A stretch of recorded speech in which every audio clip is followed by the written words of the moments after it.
Paper ऐसे लिखना है कि चेक करने वाले टीचर आपके आधे नंबर भी कट न कर पाए, पूरा में पूरा मार्क्स आए। यदि आपने 100 नंबर का बनाया है तो 100 नंबर मिले, यदि आपने 90 नंबर का बनाया है तो 90 नंबर मिले। इसके लिए मैं आपको सबसे पहले अपना उदाहरण देता हूं।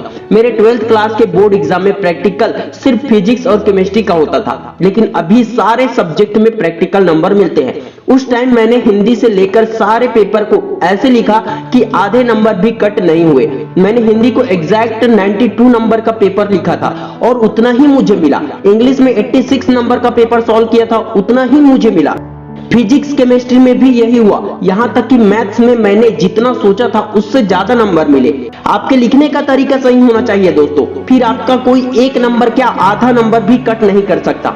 ये 5 पॉइंट दिमाग में फिट कर लो, पूरे के पूरे मार्क्स मिलेंगे। नंबर 1, बड़े क्वेश्चन पहले सॉल्व करो। जब कभी पेपर लिखना स्टार्ट करते हो तो बड़े प्रश्नों से शुरू कीजिए। मैंने अपने हर एक पेपर में यही किया है। इसके पीछे का लॉजिक ये है कि आप छोटे छोटे क्वेश्चन लिखने में उलझे रहते हैं, लेकिन जिन क्वेश्चन से आपको ज्यादा नंबर मिलने वाले हैं उन्हें आप लास्ट में सॉल्व करते हैं। और कई लोग समय कम होने के कारण उन्हें जल्दी जल्दी में आधा अधूरा लिख देते हैं या छोड़कर चले जाते हैं और सोचते हैं कि नंबर पूरा मिल जाए, लेकिन ऐसा कभी नहीं होता है। ऐसा सिर्फ आप मैथ में कर सकते हैं, उसमें नंबर कटने के चांसेस बहुत कम होते हैं, लेकिन बाकी सब्जेक्ट में नंबर कट जाते हैं। इसलिए सबसे पहले बड़े क्वेश्चन और ज्यादा नंबर वाले को अच्छे से सॉल्व कीजिए, ताकि आपकी बड़ी समस्या पहले ही खत्म हो जाए और छोटे छोटे क्वेश्चन को आप आसानी से सॉल्व कर सकते हैं।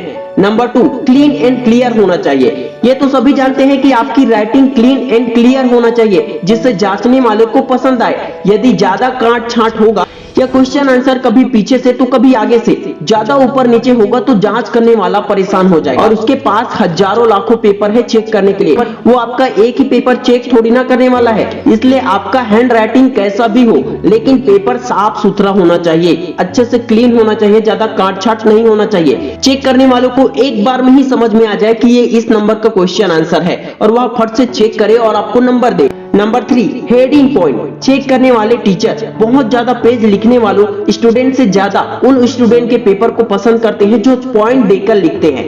मान लो आप हिंदी में निबंध लिख रहे हैं और आपने 5 पेज का लिख डाला, लेकिन कहीं पर भी आपने हेडिंग नहीं दिया, तो टीचर पूरा पढ़ता नहीं रहेगा दोस्तों। यदि उसी को 5 पेज की बजाय 5 अच्छे पॉइंट देकर लिखे जाए तो 100% चांस है कि वो आपको पूरा मार्क्स देंगे। जितने नंबर का क्वेश्चन होता है उतने ही पॉइंट बनाकर लिखना चाहिए। इससे जांचने वालों को आसानी होता है और आपको लिखने याद रखने में भी बहुत आसानी होता है और नंबर भी पूरे मिलते हैं। नंबर 4, जितना आता है उतना ही लिखे।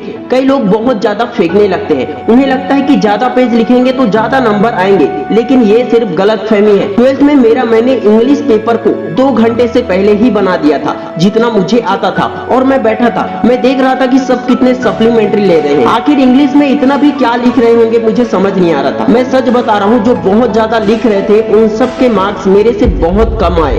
अब एक दोस्त तो रिजल्ट आने के बाद रो रहा है, मैंने तो इतना ज्यादा लिखा था यार, फिर भी इतने कम मार्क्स आए हैं। दोस्तों, ज्यादा बढ़ा चढ़ा कर लिखोगे तो जांचने वाला भी समझ जाएगा कि आपने बहुत फेक कर लिखा है। वो पूरा नंबर देने के बजाय काट देगा आपका नंबर। इसलिए जितना पूछा गया हो और आपको जितना पता हो उतना ही लिखना चाहिए। कुछ जगह में आप अपने हिसाब से एक्सप्लेन कर सकते हैं और ये अच्छी बात है। अपने शब्दों में सरल तरीके से एक्सप्लेन कीजिए, लेकिन कभी भी एक्स्ट्रा मत लिखिए। एक्स्ट्रा लिखने से आपका ही टाइम जाएगा और नंबर भी कम आएंगे। नंबर 5, खुद से चेक करें। टाइम खत्म होने से 10-15 मिनट पहले ही आपको खुद से सारे पेपर को लिखने के बाद अच्छे से चेक कर लेना चाहिए। क्या पता आपने आंसर तो सही लिखा है, लेकिन उसमें आंसर नंबर गलत लिखा हो, इसमें का आंसर उसमें चला गया हो। कहीं आपने जल्दीबाजी में जरूरी क्वेश्चन को ही तो नहीं छोड़ दिया हो, ऐसा क्वेश्चन जिसका आंसर आप जानते हो। इसलिए आखिरी टाइम तक लिखते रहने के बजाय सब कुछ चेक करने के लिए टाइम दीजिए। चेक करना ज्यादा इंपॉर्टेंट है, बजाय कि आप लिखते ही रहेंगे एंडिंग टाइम तक। तो इन 5 पॉइंट को याद रखें दोस्तों। नंबर 1, बड़े क्वेश्चन पहले लिखो। नंबर 2, क्लीन एंड क्लियर होना चाहिए। Number 3, heading point. नंबर 4, जितना आता है उतना ही लिखे। नंबर 5, खुद से चेक करें। All the best for your exam, wish you all the best दोस्तों। मैं शिवा हूँ, आपके सपने को दिल से सपोर्ट करता हूँ। यदि आप मुझे सपोर्ट करना चाहते हैं तो इस वीडियो को उन लोगों तक शेयर कीजिए जिनका एग्जाम चालू होने वाला है या एग्जाम चल रहे हैं। जय हिंद, जय भारत।